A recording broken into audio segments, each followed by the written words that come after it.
एक और चीज बता दूं शुरू में, मैं राम की वंशज हूँ। राम का बेटा लव और मेरी ज्ञाति है लुवाणा, तो मैं राम के वहां से ज्ञाति हूँ। ये बोलना नहीं चाहिए तो बोल रही हूँ। ओके, कुछ बहुत ही नहीं बोलना चाहिए।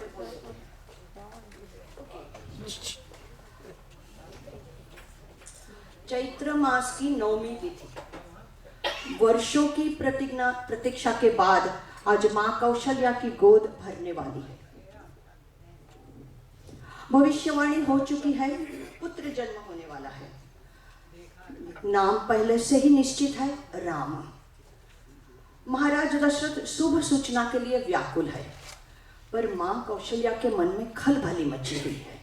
वो बार बार आकाश की ओर देख रही है। सूर्य जैसे पश्चिम की ओर जा रहा है, कौशल्या का दिल डूबा जा रहा है। एक भविष्यवाणी हुई थी, अगर बालक का जन्म दिन के पहले भाग में हुआ तो संसार का सारा यश, कीर्ति, राजपाट सब उसके चरणों में होगा। पर अगर उसका जन्म दूसरे भाग में हुआ, दिन के दूसरे भाग में हुआ, तो वो जीवन भर उसे कष्ट सहने पड़ेंगे। संघर्ष करना होगा, परिवार त्यागना होगा, राजपुत्र होते हुए भी वनवासी की तरह जीना होगा। राम का जन्म दोपहर में हुआ तो तय था कि राम को संघर्ष करना पड़ेगा। अब हम बात करेंगे सीता हरण की। उस दिन दंडकारण्य में रावण साधु का वेश लेकर आया और शैतानों जैसा काम करके गया। उठा ले गया मां सीता को। सीता चीखती रही, अपने सतीत्व का वास्ता देती रही, पर उस अहंकारी ने उसकी एक भी नहीं सुनी। बंदी बना दिया सीता को और साफ साफ कह दिया, इस अशोक वाटिका से छूटने के लिए एक ही रास्ता है, मुझे पति रूप में स्वीकार करो, क्योंकि तुम्हें इस रावण की कैद से छुड़ाने वाला इस ब्रह्मांड में पैदा नहीं हुआ है। सीता जानती थी रावण की बात पूरी तरह असत्य नहीं है। वो महाबली है, देवताओं को भी पराजित कर चुका है। इससे लड़ना या साहस करना तो खुद नारायण भी नहीं कर सकते। पर रावण से कहा, मेरे राम आएंगे, तेरी लंका से सम्मान के साथ मुझे लेकर जाएंगे। उस विश्वास में गहराई थी। सीता ने हनुमान से कहा, रावण मेरे पति की चौखट से मुझे उठा के लेके आया है, उस चौखट से मैं वापस तभी जाऊंगी जब मेरे पति मुझे लेने आएंगे। राम पर सीता को विश्वास था। अब बात करेंगे राम रावण युद्ध की और रावण की सीख की।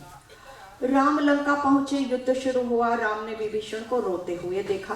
राम ने कारण पूछा। विभीषण बोले, राघव, आप जिससे लड़ने आए हो वो ब्रह्मांड का सबसे शक्तिशाली योद्धा है। सृष्टि के घातक हथियार उसके पास है, अनगिनत घोड़ों वाला रथ है। आप तो नंगे पांव हैं। रथ तो छोड़िए, आपके पास तो अश्व भी नहीं है। राम, आप कैसे लड़ेंगे रावण से? राम मुस्कुराए, कुछ नहीं बोले। युद्ध शुरू हुआ, बहुत चला, पर रावण गिरा। भगवान राम ने जब उसकी नाभि के अंदर तीर मारा, रावण गिरा।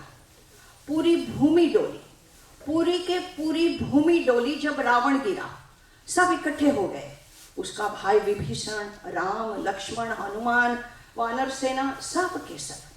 और जब जुदाई की बेला आई, भगवान राम ने लक्ष्मण से पूछा, लक्ष्मण, कुछ सीखा क्या लक्ष्मण? तो जिसके साथ जिंदगी का बैर था उसके पास लक्ष्मण को भेजा राम ने। लक्ष्मण अहंकार के कारण रावण के सर के पास खड़ा हुआ। राम ने कहा, नहीं, पैर के पास खड़े रहो। राम ने कहा, रावण, अंतिम घड़ी है, कुछ सीख दे के जाओ। रावण ने कहा, लक्ष्मण, क्या सिखाऊं तुझे? चल, मेरे एक सवाल का जवाब दे तो तुझे मोक्ष प्राप्ति होगी। लक्ष्मण ने पूछा, तुम क्या पूछना चाहते हो? तो रावण ने कहा, मेरे एक सवाल का जवाब दे। कहा, मैं क्षत्रिय, तुम क्षत्रिय, मैं ब्राह्मण।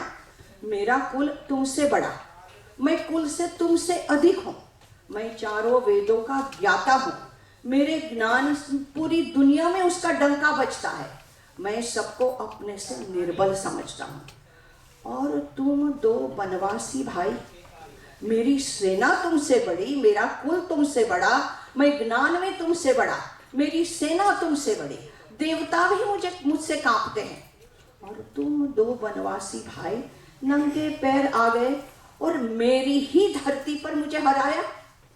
मैं अपनी धरती पर लड़ रहा था, मैं हारा क्यों? मैं कहीं से कम नहीं था, मैं हारा क्यों? लक्ष्मण मुझे जवाब दो, मैं हारा क्यों? लक्ष्मण ने कहा मुझे नहीं पता। रावण की बात सुनिए। रावण ने कहा तुम चरित्रवान, मैं चरित्रहीन, तुम चरित्रवान, मैं चरित्रहीन। मैं एक जगह से गिरा जहां से उठना असंभव था, मेरे अंत का कारण वो ही बना। राम मर्यादा के स्वामी, जो आज की जीत का कारण बना। सफलता का कारण है संघर्ष और मर्यादा। रावण ने हमें भी सीख दी है, तो लक्ष्मण को नहीं, हमें भी सीख दी है। Thank you.